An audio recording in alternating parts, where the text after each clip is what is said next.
Hey, girl, hey. All right, y'all.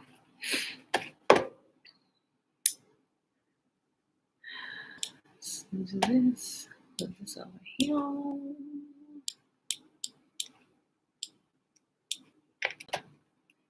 Divine, good morning. Yes, blessings to all. Blessings to all. Aliyah, peace and blessings. All right, beautiful people. I'm doing my little prep, getting everything ready here. Oh, wrong one. Go back. All right, this we're ready. All right, beautiful people.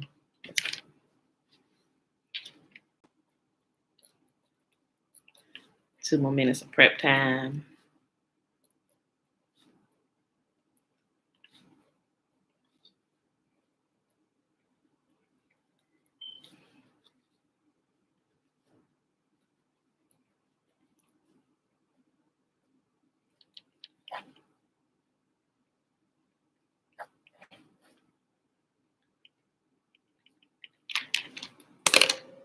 All right. Well, I'm ready.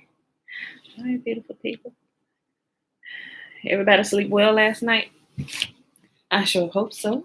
Guys, we are coming up on the new year here shortly. I give y'all some dates tomorrow. I know it. I did calculate, but can't really say until we call the new month, right?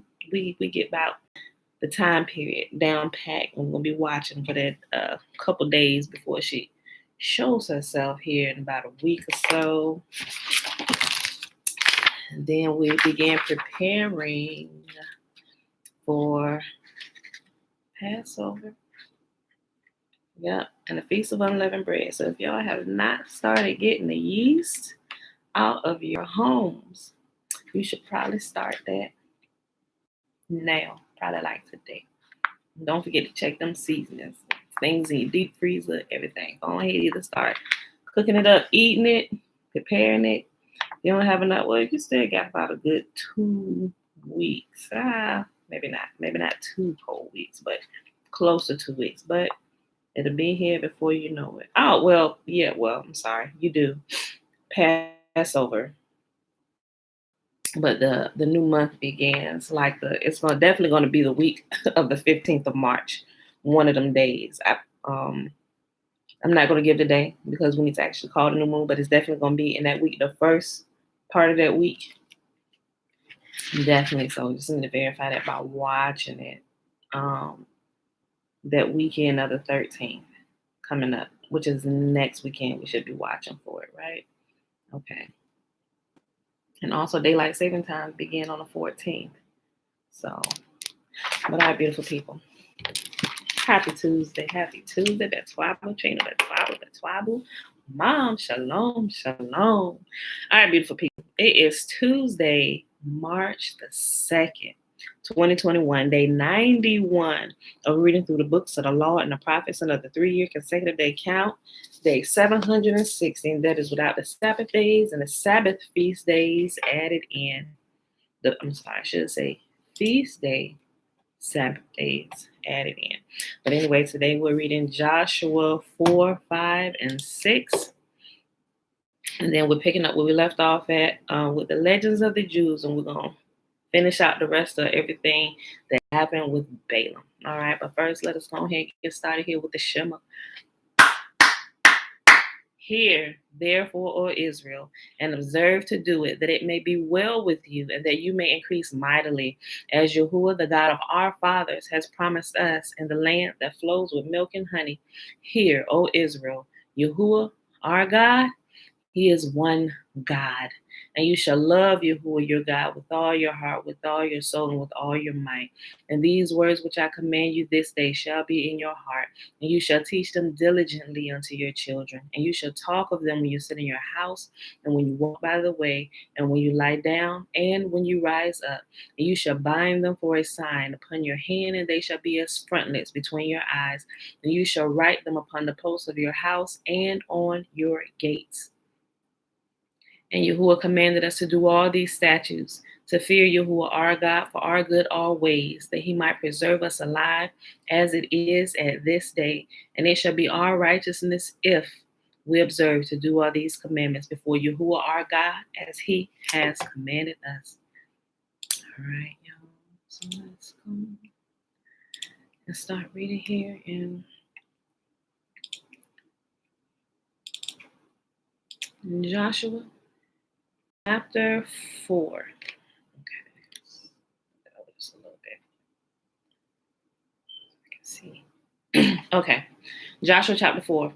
When all the people had crossed the Jordan, Yahuwah said to Joshua, now choose 12 men, one from each tribe. Tell them, take 12 stones from every place where the priests are standing in the middle of the Jordan. Carry them out and pile them up at the place where you will camp tonight. So Joshua called together the 12 men he had chosen, one from each of the tribes of Israel. He told them, go into the middle of the Jordan in front of the ark of Yahuwah your God. You must pick up one stone and carry it out on your shoulder, 12 stones in all, one for each of the 12 tribes of Israel. We will use these stones to build a memorial. In the future, your children will ask you, what do these stones mean? Then you can tell them, they remind us that the Jordan River stopped flowing when the ark of Yahuwah's covenant went across. These stones will stand as a memorial among all the people of Israel forever. So the men did as Joshua had commanded them. They took 12 stones from the middle of the Jordan River, one for each tribe, just as Yahuwah had told Joshua. They carried them to the place where they camped for the night and constructed a memorial there. Joshua also set up another pile of 12 stones in the middle of the Jordan, at the place where the priests who carried the Ark of the Covenant were standing, and they are there to this day. And I'm sure that they are still there to this day. Because remember, they are crossing, just like the Red Sea had parted, the Sea of Reeds, and they went across. The Jordan River has also parted to let them pass there. They set up a pillar in the middle where the priest stood in the middle until everybody got past. Joshua put a memorial there, 12 stones where the priests were standing with the Ark of the Covenant. And then one of the leaders from each tribe carried a stone from the middle of that ocean and took it and set it outside of the place as a memorial of what Yahuwah had just did. Shalom, shalom. Joshua also set up another pile of 12 stones in the middle of the Jordan at the place where the priests who carried the Ark of the Covenant were standing, and they are there to this day. The priests who were carrying the Ark stood in the middle of the river until all of Yahuwah's commands that Moses had given unto Joshua were carried out. Meanwhile, the people hurried across the riverbed, and when everyone was safely on the other side, the priests crossed over with the Ark of Yahuwah as the people watched. The armed warriors from the tribe of Reuben, Gad, and the half tribe of Manasseh led the Israelites across the Jordan just as Moses had directed. These armed men, about 40,000 strong, were ready for battle, and Yahuwah was with them as they crossed over to the plains of Jericho. That day, Yahuwah made Joshua a great leader in the eyes of all the Israelites, and for the rest of his life, they revered him as much as they had revered Moses. Yahuwah had said to Joshua, command the priests carrying the Ark of the Covenant to come up out of the riverbed. So Joshua gave the command. As soon as the priests carrying the Ark of Yahuwah's covenant came up out of the riverbed and their feet were on high ground, the river of the Jordan returned and flowed its banks as before. The people crossed the Jordan on the 10th day of the first month. Then they camped at Gilgal, just east of Jericho. It was there at Gilgal that Joshua piled up the 12 stones taken from the river Jordan. And then Joshua said to the Israelites, in the future, your children will ask, what do these stones mean? Then you can tell them, this is where the Israelites crossed the Jordan on dry ground. For Yahuwah your God dried up the river right before your eyes, and he kept it dry until you were all across, just as he did at the Red Sea when he dried it up until we had all crossed over. He did this so all the nations of the earth might know that Yahuwah's hand is powerful and that you might fear Yahuwah your God forever. something I noticed, and you probably may notice if you've been in the habit of reading it lately, but you tend to foster your faith. You tend to grow your faith a lot more when you're in the Old Testament, despite of what a lot of people teach. At least in my experience, by spending most of my waking life in the New Testament, and then with simply just being in the Old Testament, just solidly, like completely solidly for the last 3 years, uh, my faith has grown by leaps and bounds. And I can just add stuff knowing there's some things have been straightened out of my mind about who Yahuwah is. And I can literally just say something. He'll bring the answer to me just like that. I'm telling y'all, I can sit here and tell y'all all day for real, but you have to begin to seek Yahuwah for yourself and practice it. Like I can lead, it's probably a horrible saying. You can lead the horse to the water, but you can't make it drink. But you can actually take the horse head and push it in the water, but you can't really do that because you might cause the horse to drown. And you can even take the water and put it in the horse's mouth, but you can't really make the horse swallow. So I think it would be better to say you can lead a horse to the water and make sure the water gets in its mouth, but you can't make the horse swallow the water. You know. It's kind of dumb, but it's true nevertheless. Joshua chapter 5. When all the Amorite kings west of the Jordan and all the Canaanite kings who lived along the Mediterranean coast heard how Yahuwah had dried up the Jordan River so the people of Israel could cross, they lost heart and were paralyzed with fear because of them. At that time, Yahuwah told Joshua, make flint knives and circumcise this second generation of Israelites. So Joshua made flint knives and circumcised the entire male population of Israel at Gibeath Haraloth. Joshua had to circumcise them because all the men who were old enough to fight in battle when they left Egypt had died in the wilderness. Those who left Egypt had all been circumcised, but none of those born after the Exodus during the years in the wilderness had been circumcised. The Israelites had traveled in the wilderness for 40 years until all the men who were old enough to fight in battle when they left Egypt had died. For they had disobeyed Yahuwah, and Yahuwah vowed he would not let them enter the land he had sworn to give us, a land flowing with milk and honey. So Joshua circumcised their sons, those who had grown up to take their father's places, for they had not been circumcised on the way to the promised land. After all the males had been circumcised, they rested in the camp until they were healed. One thing I can say about being here in the land of our captivity, and Yahuwah has caused it to be so in the medical profession, that even in our captivity, the biggest sign of the covenant between us and Yahuwah allows it to be performed here, right? So even while in our captivity, he sees the sign of the covenant upon our male children and in the fact that they are circumcised at birth. So blessed be the most holy for that, right? He is good in all things, right? Even keeping his covenant for the time that we are in captivity and didn't even know it, right? Okay. Then Yahuwah said to Joshua, today I have rolled away the shame of your slavery in Egypt, so that place has been called Gilgal to this day. While the Israelites were camped at Gilgal on the plains of Jericho, they celebrated Passover on the evening of the 14th day of the first month. The very next day, they began to eat unleavened bread and roasted grain harvested from the land. No manna appeared on that day. They first ate from the crops of the land, and it was never seen again. So from that time on, the Israelites ate from the crops of Canaan. When Joshua was near the town of Jericho, he looked up and saw a man standing in front of him with a sword in hand. Joshua went up to him and demanded, are you friend or foe? Neither one, he replied. I am the commander of Yahuwah's army. At this, Joshua fell to his face to the ground in reverence. I am at your command, Joshua said. What do you want your servant to do? The commander of Yahuwah's army replied, Take off your sandals, for the place where you are standing is holy. And Joshua did as he was told.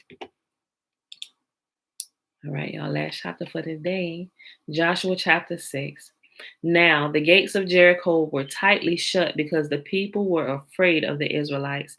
No one was allowed to go out or in. But Yahuwah said to Joshua, I have given you Jericho, its king, and all its strong warriors.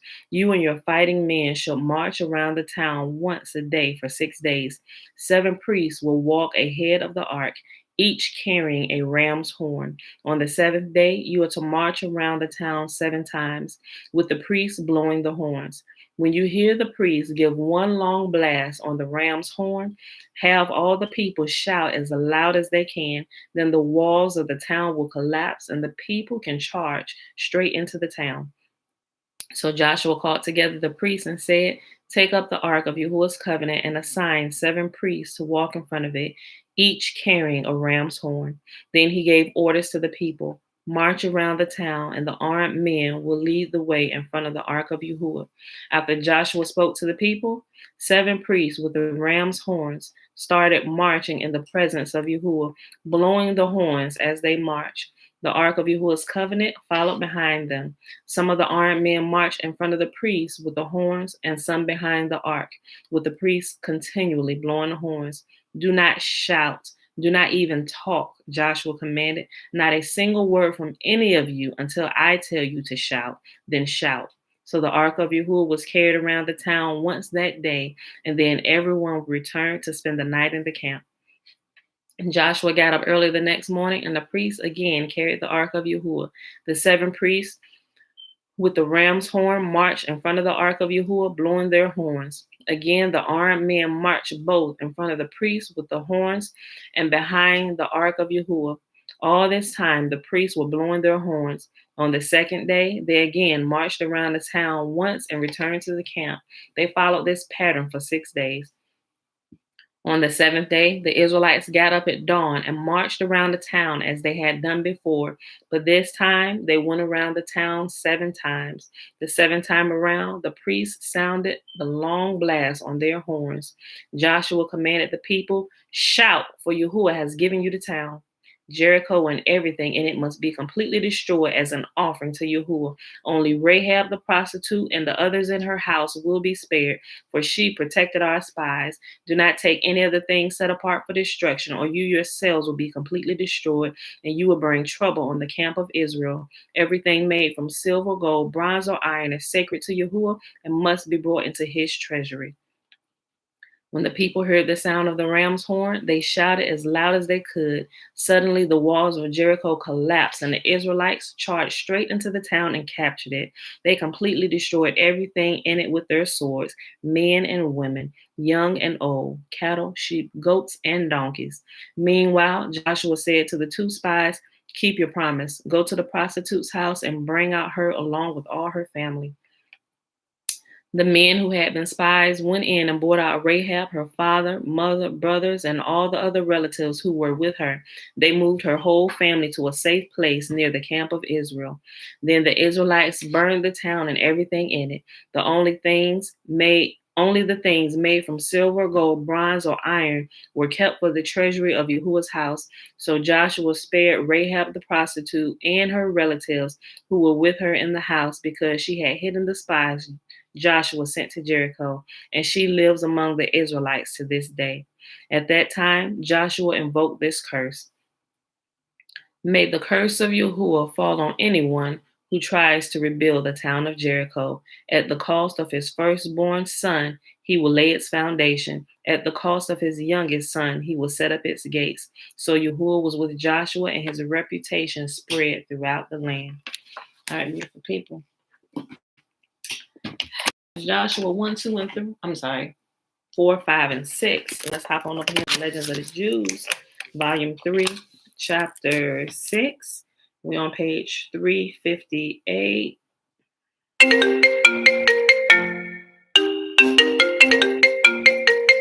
Guys, I'm sorry. This might be a business call. Hold on. Hello, this is Pamela. Hi, morning. I'm here at your building. What time do you guys start receiving? We start receiving at 8 o'clock. Did you have an appointment for this morning? Oh, they didn't. I was having some furniture delivery, How many and skips? yeah. Well, actually, the truck that was supposed to be here broke down, so I just the load that was coming here, but they didn't tell me anything about any appointment. Yeah, you're supposed to call about 24 to 48 hours in advance so we make sure we have somebody there to receive the load. How many pieces do you Oh, have? I have. Let me check real quick here in the paper. It says 7 pallets and 74 boxes. Okay. Do you have any more deliveries in the area? No, no, it's just this one. Okay. Sit tight. We'll have somebody there in about 30 minutes. No, that's fine. All right, All thank right. you. Thank Appreciate it. you. All right. I apologize, y'all. I know when I see different numbers like that, it is for business. Hold on one second.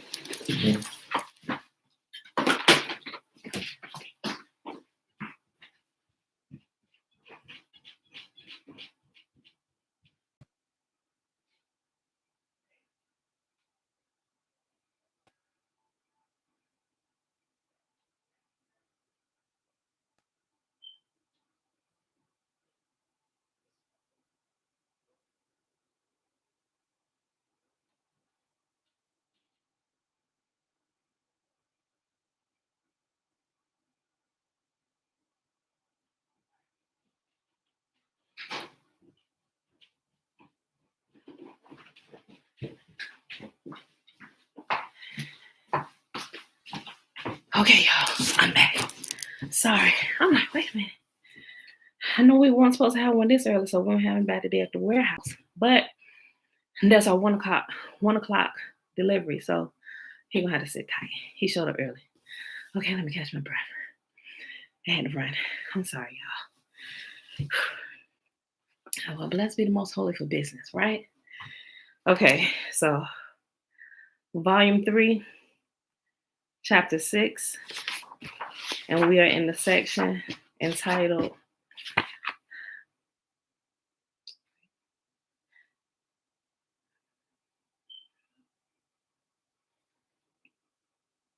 which one will we stop at? Oh, I just need to make sure. Okay, Balaam's wicked counsel. That's where we stop because I remember this right here. Mark. Okay, y'all. 1 second, let me catch my breath. I'm sorry. Okay, I think I'm good. All right, y'all. Balaam's wicked counsel. Although Balaam had not been able to fulfill Balak's wish and curse Israel, still he did not leave him before giving him advice as to how he might bring ruin to Israel, saying, "The God of this people loathes unchastity, but they are very eager to possess linen garments. Pitch tents then, and let their entrances have old women offer these articles for sale. Induce them in this way to enter the interior of the tents, where they will be surprised by young harlots who will seduce them to unchastity, so that Yahuwah may punish them for their sin. Throw the stick up in the air, it will always return to its original place. The Moabite nation that owes its existence to the illegal relations of Lot with his daughter could not deny its origin and followed Balaam's counsel to tempt Israel to unchastity. They pitched tents, filled them with pretty women, whom they provided with valuable things, and had old women take up their posts at the doors of the tents, whose task it was to lure the passing Israelites into the interior. If an Israelite passed by to buy something of the Moabite, the old woman at the entrance to the tent would thus address him: "Dost thou not wish to buy linen garments that were made in Bet Shan?" Then they would show him a sample of the goods and name the price, and finally add, Go within, and thou wilt see wares still more beautiful." If he went in, if he went within, he was received by a young woman who was richly adorned and perfumed, who would at first set for him a price much lower than the value of the goods, and then invite him to do as if he were at home and choose the article he liked best. When he sat there, he was treated with wine, and the young woman invited him to drink with the words, "Why do we love? Why do we love ye while ye hate us? Are we not all descendants of one man? Was not Terah our ancestor as much as yours? If thou would not eat of our sacrifices, or would have what we have cooked, here are calves and fowl that thou mayest slaughter in accordance with thy law. But as soon as the Israelite had allowed himself to be persuaded to drink, he was absolutely in the hands of the shameless woman. Intoxicated with wine, his passion for the woman was soon kindled, but she agreed to satisfy his desires only after he had first worshipped Peor, the god of the Moabites. Now, the worship of this idol consisted in nothing else than the complete bearing of the body. Hence, the Israelites, seeing no evil with it, declared themselves willing to follow the summons of the Moabite woman. And in this way, they were seduced both to unchastity and to idolatry by the Moabite woman. At first, the men were ashamed and committed this whoredom with the Moabite women in secret. But soon they lost this feeling of shame and betook themselves two by two to their lewd actions. I don't need to expound on this anymore. Y'all can get that picture right good. Israel's moral degeneration is to be partly explained by this, that the place where they found themselves was apt to tempt them with lewdness. For there are springs whose waters have various effects upon those who partake of them. One kind of water strengthens, another weakens. One makes beautiful, another makes ugly. One makes chaste, another brings about lewdness. Now, there was in Shittim, where the Israelites then dwelt, the well of lewdness, out of which the inhabitants of Sodom had erstwhile fetched. Now there was in Shittim, where the Israelites then dwelt, the well of lewdness, out of which the inhabitants of Sodom had erstwhile fetched water, but from which, since the destruction of the sinful cities, no one had drunk. And for this reason, the people had until then been chaste. What in the world was in that water? Now I think about this saying that you hear sometimes, like, don't drink the water. Like, sometimes that saying is used in, like, that town dirty, don't drink the water, you might get sick or something like that. But apparently, I don't know, maybe there's some kind of incantation said over these 6 different pools of water where they had the effect of certain things, right? Mm. But Israel, let me just go back. I'll just read that again. Listen. Israel's moral degeneration is to be partly explained by this, that the place where they found themselves was apt to tempt them to lewdness, for there are springs whose waters have various effects upon those who partake of them. One kind of water strengthens, another weakens, one makes beautiful, another makes ugly, one makes chaste, and another brings about lewdness. Now there was in Shittim, where the Israelites had dwelt, the well of lewdness, out of which the inhabitants of Sodom had erstwhile fetched water, but from which, since the destruction of the sinful cities, no one had drunk. And for this reason, the people had until then been chaste. But Israel, as soon as they tasted of this water, gave up their chaste manner of life. Jeez. This disastrous spring will lose its force only in the messianic time when Yahuwah will cause it to dry up.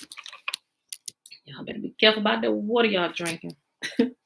Phineas, zealous for Yahuwah. When the people's shamelessness became more and more widespread, Yahuwah commanded Moses to appoint judges to punish the sinners, and it was difficult to discover these through the agency of witnesses. Yahuwah marked them by causing the cloud of glory that lay spread over the camp of Israel to disappear from the sinners. Ooh. Those that were not covered by the cloud of glory were thus clearly marked as sinners. How embarrassing, right? You use that. Remember Adam and Eve, what they lost when they sinned? They lost that righteousness that covered them. Go back and read that. Go back and read that one. Read that before.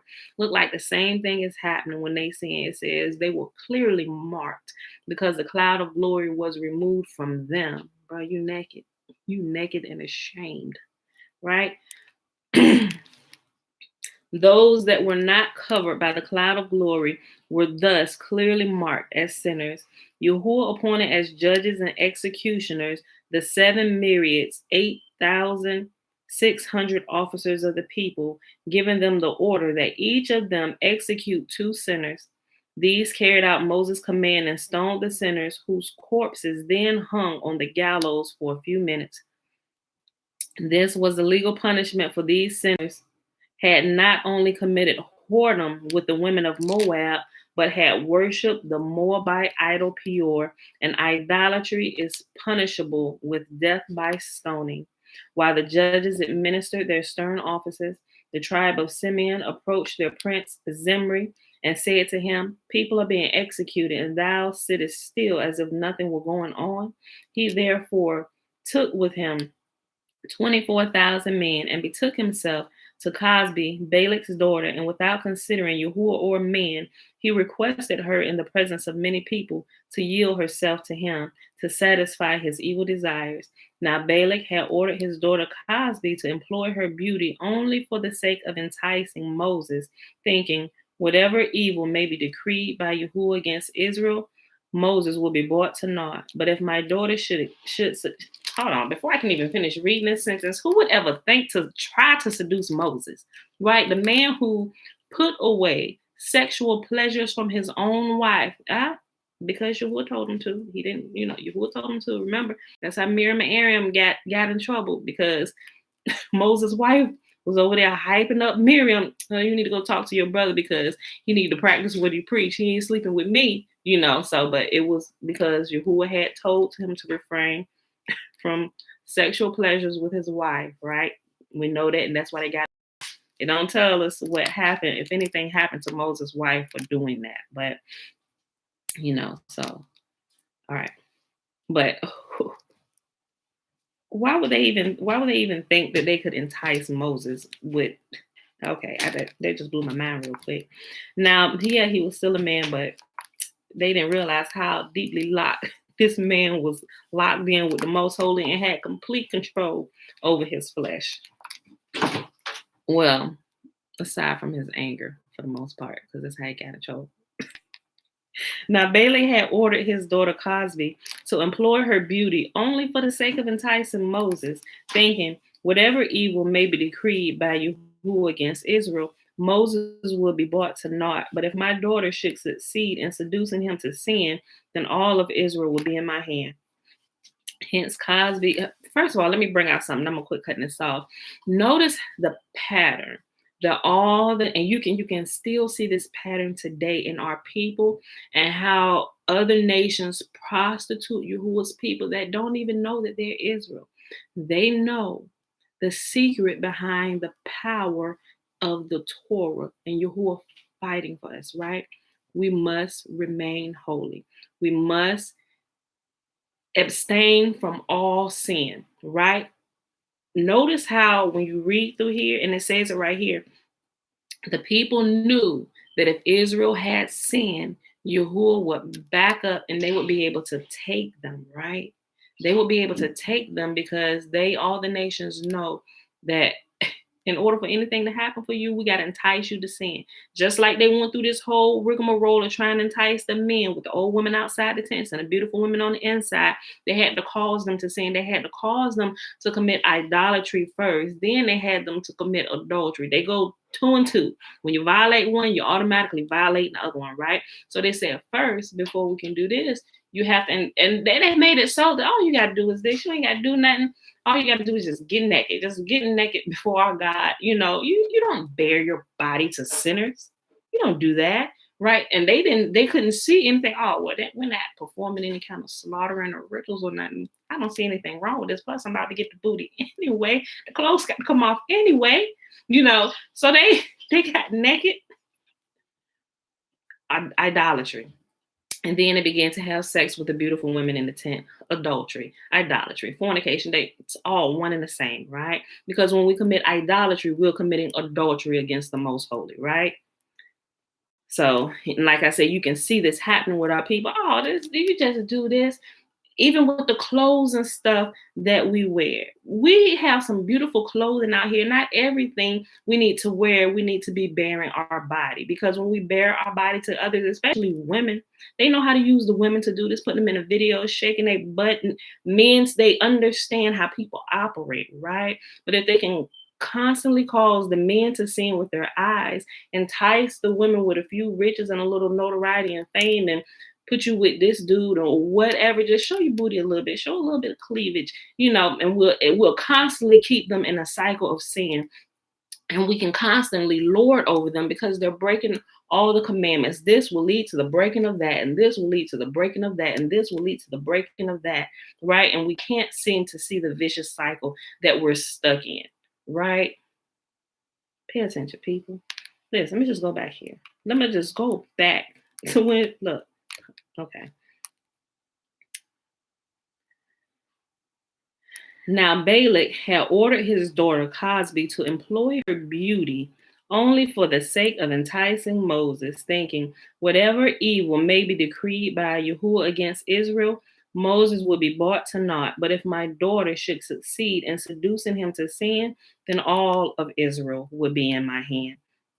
Hence Cosby said to Zimri, my father ordered me to be obedient to the wishes of Moses alone and to none other, for he is a king, and so is my father, and a king's daughter is fit for none but a king.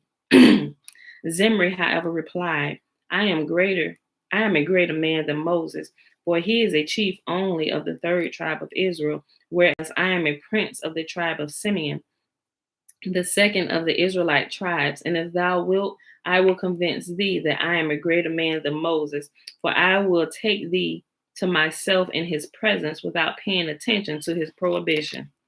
Zimri then seized Cosby by the locks of her hair and brought her before Moses, whom he then addressed as follows.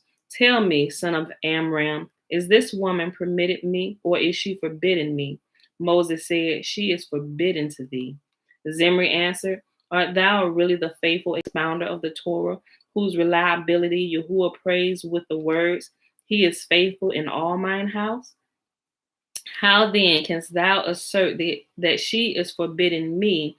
For then thy wife would be forbidden thee, for she is a Midianite like this woman, and this one is a noble woman of a noble family, whereas thy wife is a daughter of an idolatrous priest. Boy, at those words, and the elders began to weep, but they knew not how to make answer to Zimri's insolent words, nor what they could do to restrain this sinner from the accomplishment of his sin.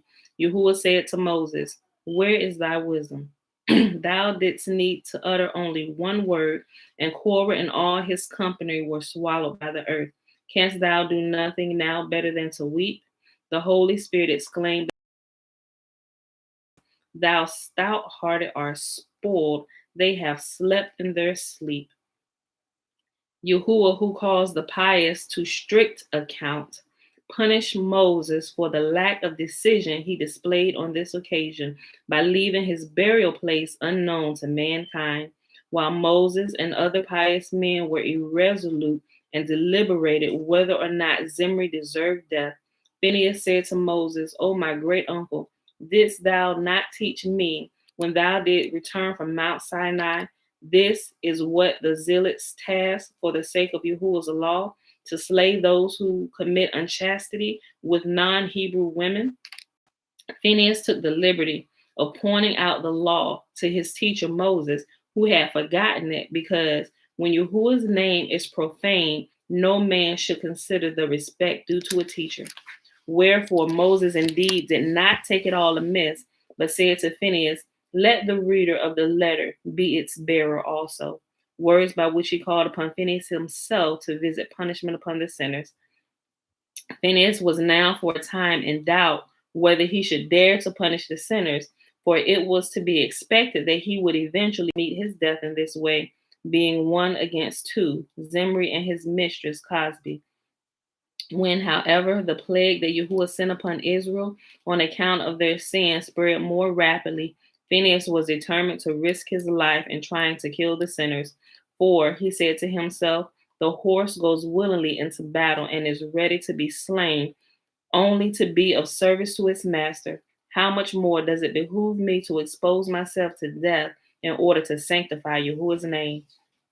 He found himself all the more impelled to act thus because he could not well leave the punishment of the sinners to others. He said, the tribe of Reuben can effect nothing in this instance because their grandsire Reuben was himself suspected of an unchaste action.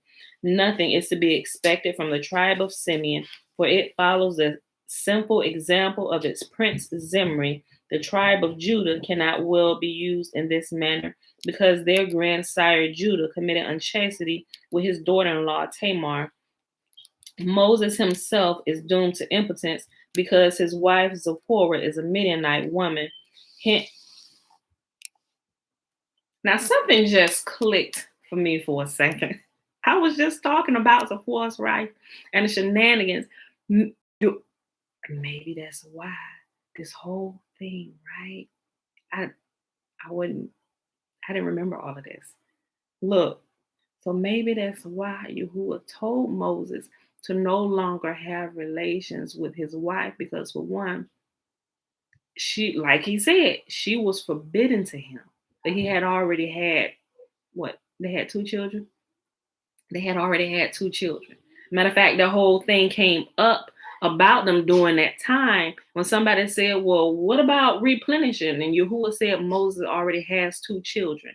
So that part he has fulfilled, right? So I'm sorry, y'all. The juices is just flowing and moving through my brain. I just thought about something. Okay, all right. And they call it impotence, but Yahuwah told him no. Moses himself is doomed to impotence because his wife Zipporah is a Midianite woman.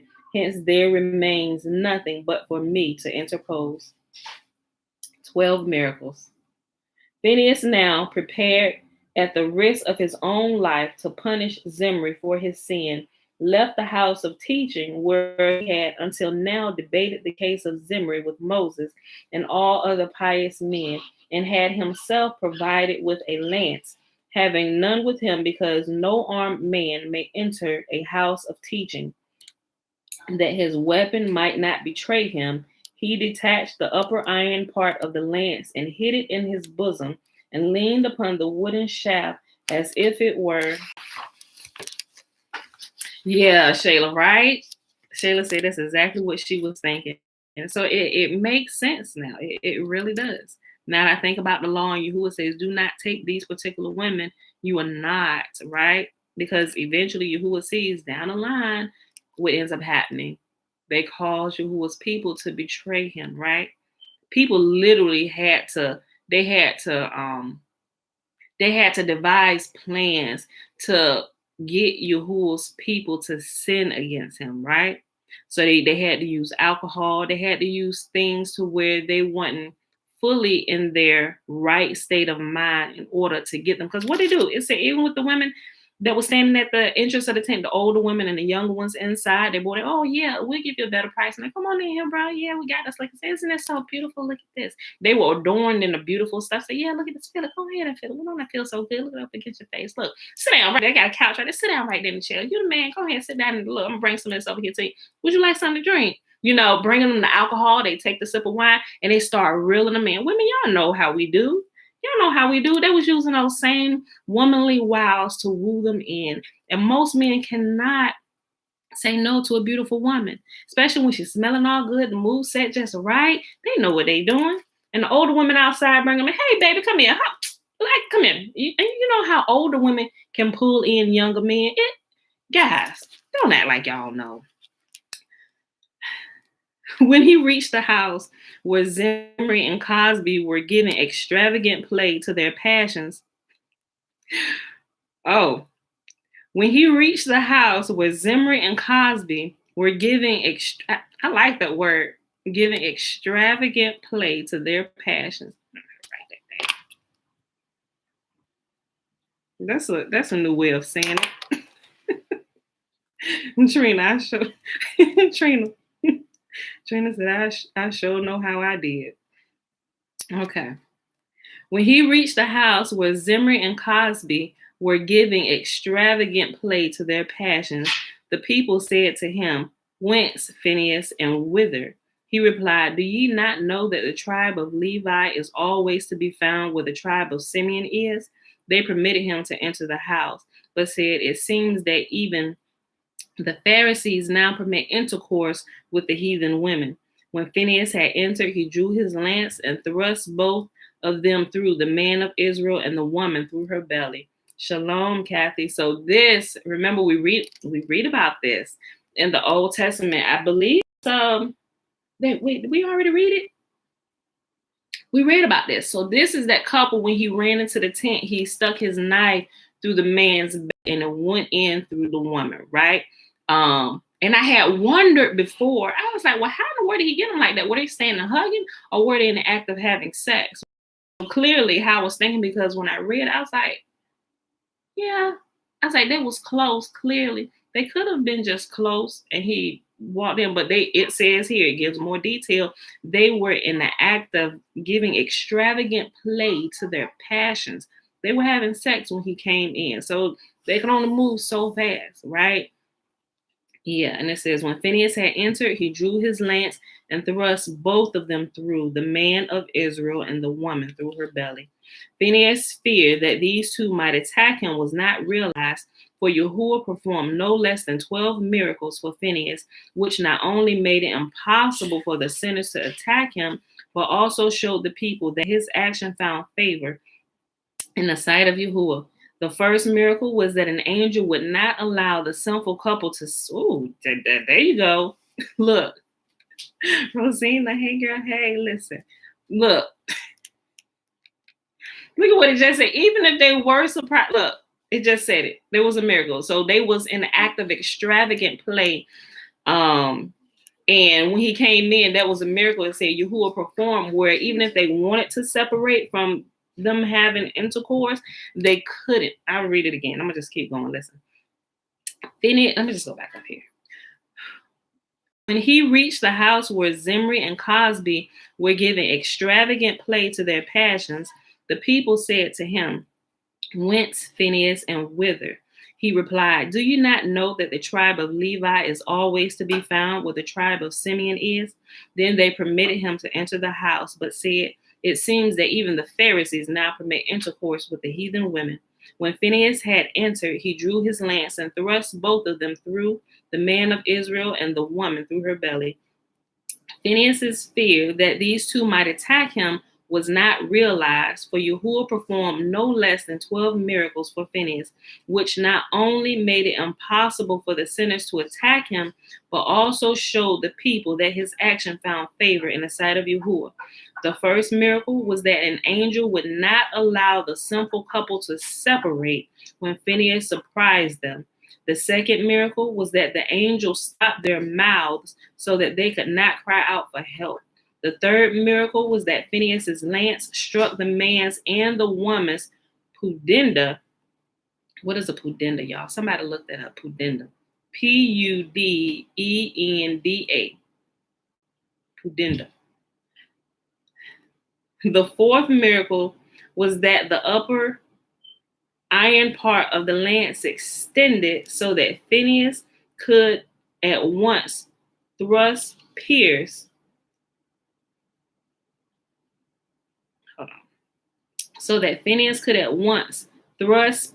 the man as well as the woman. The fifth miracle was that Phineas's arm was sufficiently strong to lift both upon the point of his lance. The sixth miracle was that the wooden shaft of the lance sustained the weight of the two persons. We read this somewhere else, but we read this earlier. It was a little bit about this earlier. I'm like, what? Because I remember saying, what? He was that strong where when he took the lance, the sword through them, he was able to lift them up. Imagine two whole grown human beings on the edge of this man's sword, right? It's one of the miracles that Yahuwah performed when he was executing justice for him.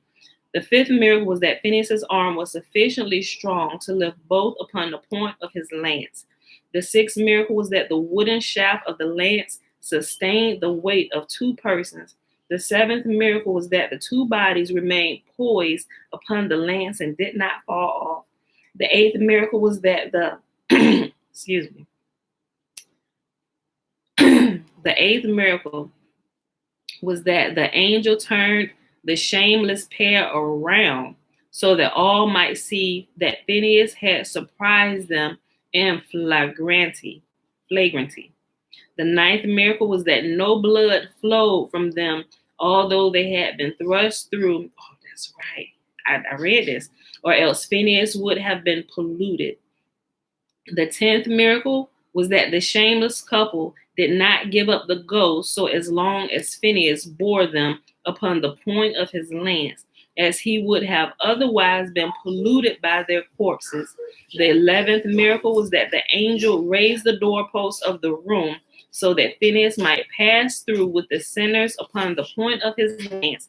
And the 12th miracle was that when the tribe of Simeon prepared to avenge Prince Zimri's death upon Phinehas, the angel sent a plague upon them so that they were impotent against him.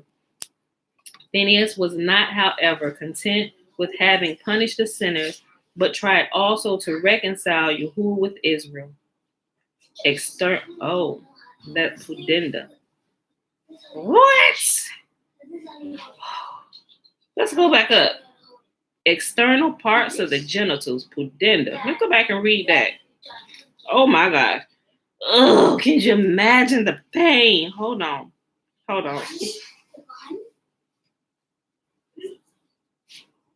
Oh, the third miracle was that Phinehas' lance struck the man's and the woman's pudenda. And let's remove pudenda and put the definition. The third miracle was that Phinehas, hey y'all chill.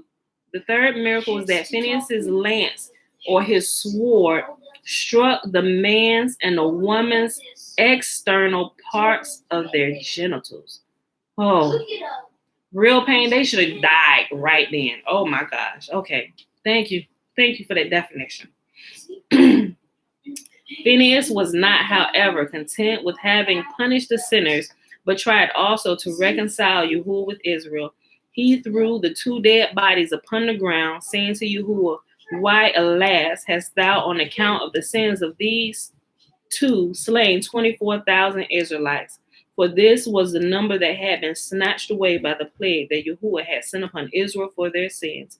So not only are the ones who are guilty of committing the sin punished, but they also let loose the wrath of Yahuwah amongst our people, and everybody is affected until we get the guilty part. That's why Yahuwah say we need to deal with this right now. Imagine, look, we would still be such a chaste people if judgment was executed immediately. Boy, I tell you, mercy and grace gets us into, Father, listen, thank you for your mercy and grace. But I'm just explaining this real quick, right? Okay, we need mercy and grace, right? For those who are ignorant, I'm by no means saying please stop your mercy and grace. But when a lot of people get that mercy and grace, they don't, greasy grace. They just keep on sliding into further sin. It's like a slippery slope for them. Instead of stopping and getting it together, they think, oh, I done got away with this. Let me get a little bit more deeper into this, right? Their senses leave them, and you get further and further in trouble. And what you begin to see happen is it begins to affect the entire household, right? That's what Yahuwah says. Say your sin is going to affect the entire house, especially if you have children and you don't straighten up and they're watching you. You are modeling to them the type of behavior that they are going to eventually begin to follow, right? And then your children will be held accountable for the sins of their father. Now, they will not be held accountable for the sins of their father if they stop and they repent, right? And Yahuwah said he would then begin to bless them and they will be forgiven of those things. But if they keep following in the ways of their father, they will reap the punishment that the father has brought upon the entire household, right? And I'm just like, man, I'm like, so somebody in our generations got to get it right. If our mama and daddies and ancestors was acting crazy, somebody need to get it right. Like, you know what, this stops with me. And that was something that I said. I kind of understood it a little bit early in my life. I said, this stops with me. Not that my mom and dad were like complete heathens or anything, because they weren't. Everybody had their issues, but there were some things that I saw that I didn't quite understand when I earlier in life. But I understood that I didn't want to go in that route, you know? So I was like, Father, you got to help me. Because there were times where I definitely had the opportunity to take some of those routes that I said I would never go upon. And a couple times I have stumbled and I caught myself. I'm like, Father, forgive me. We got to get this right, you know? And so it's like, when you choose to do what's right, then you then begin to model righteousness for your household, and then your entire house can be saved. That's what that means, right? If you head into destruction, you lead your entire house into the following in your footsteps. If you choose to walk in the ways of righteousness, you and then your entire household will be saved, right? So I'm just like, man, we really got to think about this. So and that's why Yahuwah said one, like my mama would say, she said, all it takes is one good public flogging, because get the ringleader. Everybody gonna see the ringleader get that tail toe off. Oh, I'm sitting down. Keisha just got stoned last week for that. Nope, we ain't doing that. You know, so you get the one that's thrusting everybody into sin, and everybody else, if you got good common sense, you're gonna catch a clue and set your tail down and do what's right. Like, no, we don't need no more leaders like Keisha. We're not following that route. So if any of y'all, we're not following you, and we're gonna tell on y'all too, right? So we really have to be mindful about that, y'all. So let me go right here. Phinehas was not, however, content with having punished the sinners, but tried also to reconcile Yahuwah with Israel. He threw the 2 dead bodies upon the ground, saying to Yahuwah, why, alas, hast thou on account of the sins of these two slain 24,000 Israelites? For this was the number that had been snatched away by the plague that Yahuwah had sent upon Israel for their sins. The angels now wanted to plunge Phinehas into death for his bold words, but Yahuwah bade them desist, saying, leave him in peace. He is a Zealot, the son of a Zealot, and an appeaser of wrath, the son of an appeaser of wrath. Phinehas rewarded. While Yahuwah expressed his entire satisfaction with Phinehas's act. Excuse me, I gotta take a sip of water. Hold on. All right.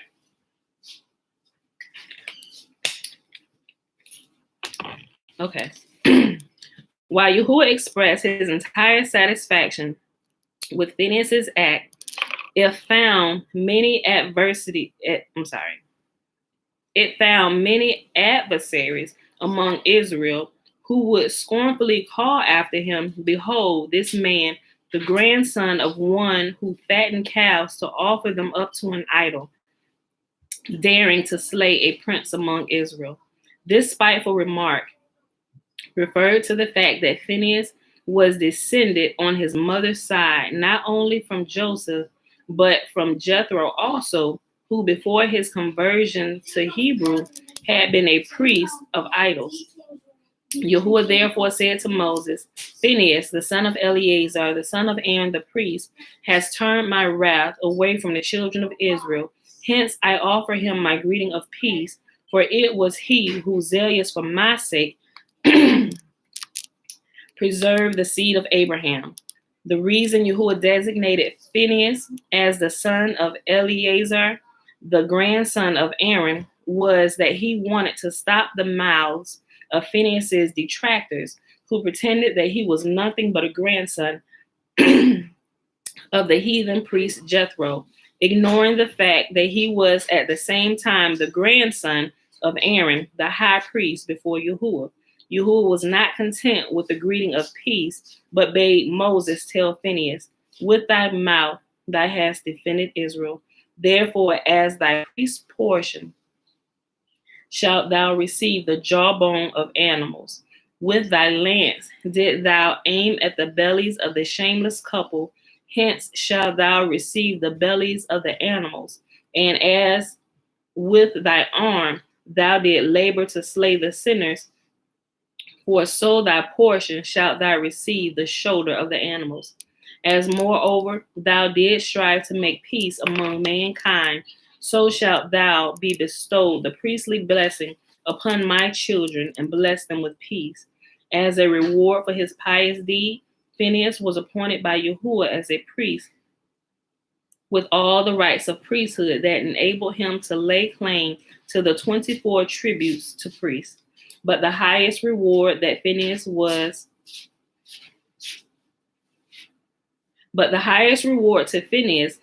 that Yahuwah granted him everlasting priesthood. For Phinehas is none other than the prophet of Elijah. Oh, wait a minute. Hold on. I need to check something. I'm sorry, y'all. I ain't gonna say it, but I need to make myself a mark here. There's something I happened looking at. This is Okay. 1 hour. Go on, Josiah. 1 hour and 45 seconds. Thank you, King Josiah. But the highest, look, he 8 years old too. Boy, he be waking up with dreams and I had to think about something, especially this year after he turned 8. And it just kind of triggered something, right? I'm like, oh, okay. I'm listening, Father. But the highest reward to Phinehas was that Yahuwah granted him everlasting priesthood. For Phinehas is none other than a prophet of Elijah. His task is to make atonement for Israel, and without tasting of death, he constantly discharges the duties of his everlasting priesthood until the resurrection of the dead, offering up daily 2 sacrifices for the children of Israel, and upon the skins of these animals, recording the events of each day. Yahuwah furthermore said to Phinehas, thou hast in this world established peace between me and Israel. In the future world also shalt thou establish peace between me and them. He was therefore destined to be the forerunner of the Messiah to establish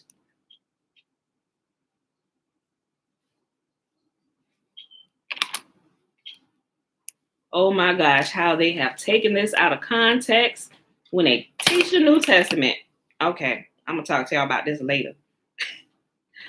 Oh, wait a minute. Y'all. Wait a minute. Hold on. And keep it in mind that Yahuwah himself is Israel's Messiah, right? We talk about this all the time. Yahuwah is Israel's Messiah.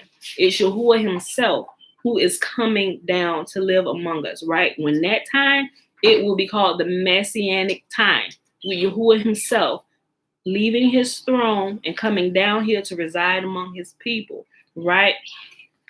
We'll talk about this more on another day. I gotta, oh my gosh, I gotta pull up some resources and stuff that I've been sitting aside. Okay. Yahuwah furthermore said to Phinehas, thou hast in this world established peace between me and Israel. In the future world also thou shalt establish peace between me and them.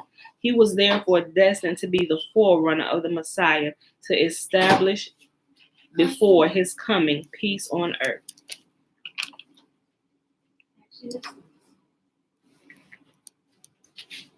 Hold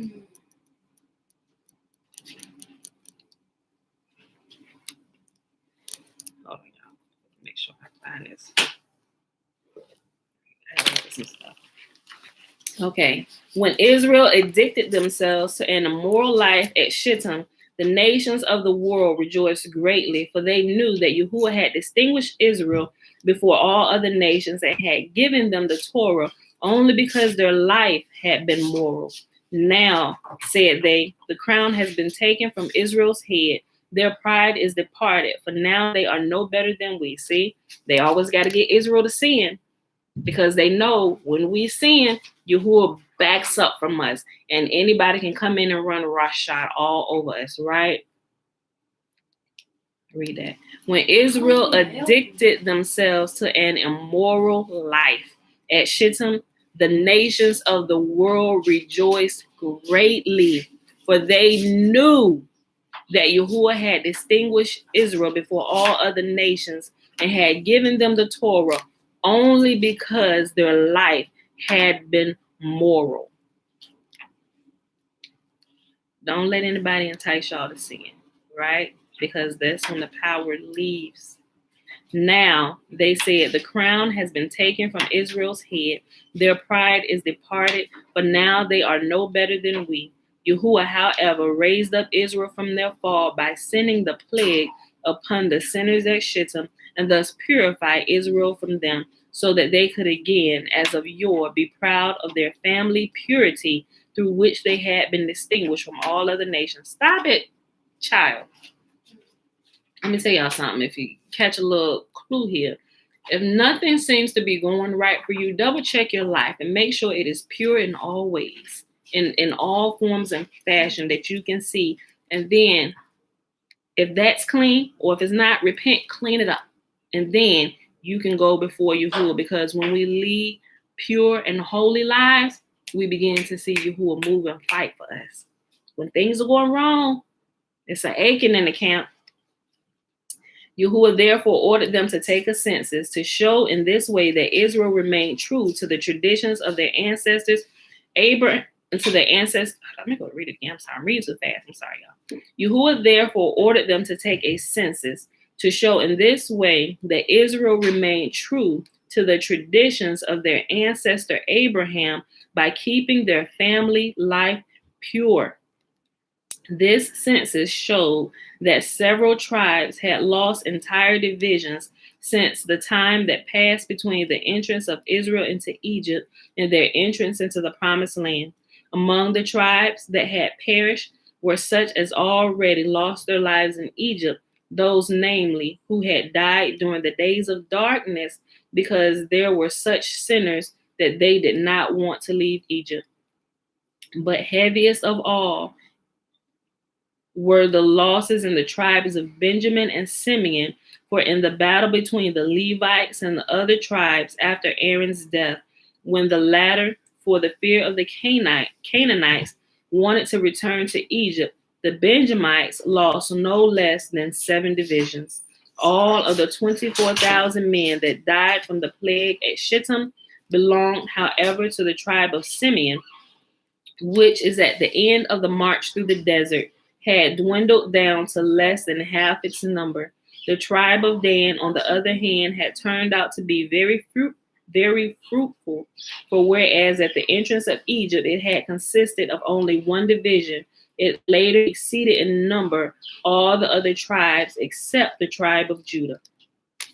All right, y'all, we're going to pause right here. Tomorrow we're going to pick it back up with the Daughters of Zelophehad. All right, we read about them before in their argument about the land that they should have gotten because their father bore no sons. Okay. All right, y'all. So that was Legends of the Jews. We read pages 358 all the way over here to page 361. And we read Joshua 4, 5, and 6. I hope you all enjoyed the reading for today. I surely did. I got some things I need to go back and check. I'm double checking some stuff. It makes some things make sense, y'all. I'm telling y'all, there is only one God that we should be worshiping. And it is him and him alone. And nothing should we be doing in anybody else's name except for him and him alone. Especially if y'all missed yesterday, y'all probably need to go back and watch yesterday's video where it talks about how let me just pull it up. Just real quick. Where it said Yahuwah knew that there would come a time that there would be a man born from a woman who would carry himself as a god and would lead the whole world astray. Who we know that to be? I ain't say it. I'm just repeating what the manuscript had. I thought I had to. There you go. I thought I highlighted, but it didn't. I knew it was at the bottom of the page. Listen. Remember when Balaam was cursing the people? And Yahuwah said, well, he wanted to curse him, but Yahuwah said, nothing going to come out your mouth but blessing. But even the blessings were counted to Balaam as curses because he wanted to. He wanted to curse Israel, right? Listen, here's what Yahuwah said. The words that Balaam announced were heard by all the... hold on, let me go back up because it said, remember, though I will bless those that bless and I will curse those that curse ye. Those are the words that Yahuwah allowed Balaam to speak. And when he spoke them, Yahuwah amplified his voice in such a way that all the inhabitants of the earth heard it. Listen. But whereas Moses blessed his people in a low, quiet voice, Balaam spoke his words of blessing in a very loud voice so that all the other nations might hear and out of envy make war upon Israel. Balaam's blessings were therefore accounted to him not as blessings, but as curses.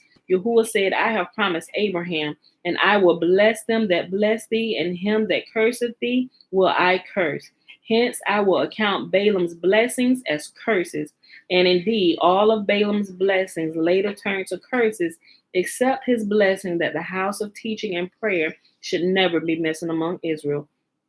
The words that Balaam announced were heard by all the inhabitants of the earth. Such power did Yahuwah lend to his voice, for he knew, here you go, right here.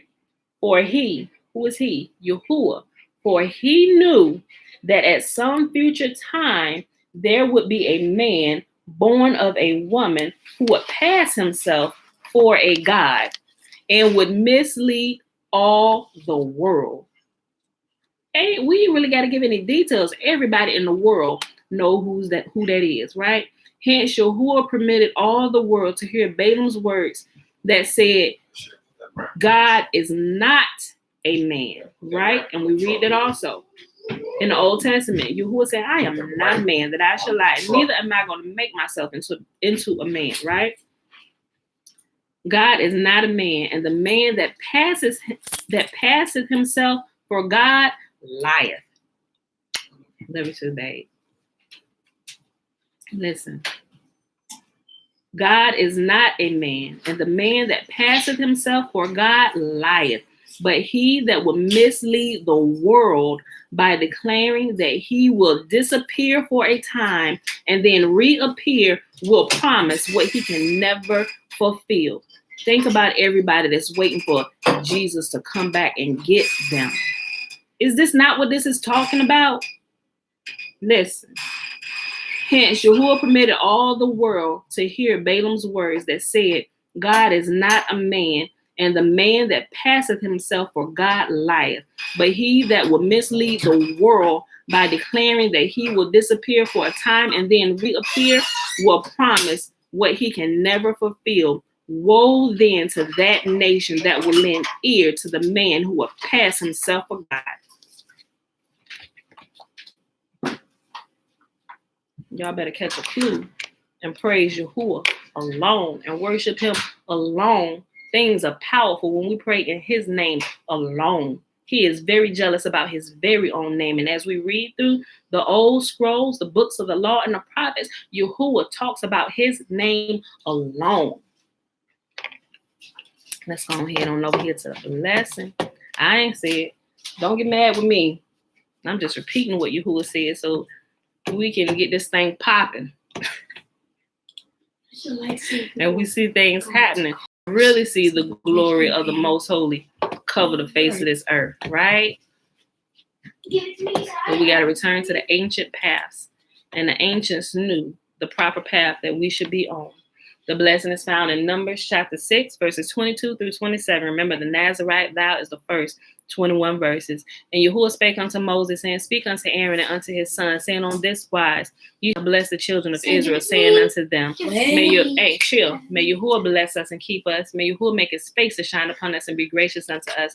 May Yahuwah lift up his countenance upon us and give us his peace. And they shall put my name upon the children of Israel, and I will bless them. All right, beautiful people. I love y'all. That's it for today. I let everybody get on about their day. I don't see any comments on either place today. Thank y'all for hanging out with me while I stand my post. May Yahuwah bless everybody and the work of their hands and all that you do. All right, y'all. Love y'all. See you in the morning. 7:30 a.m. Wrong time. This week. 7:15 a.m. Eastern Standard Time. Bye. Bye. Oh, that's the end.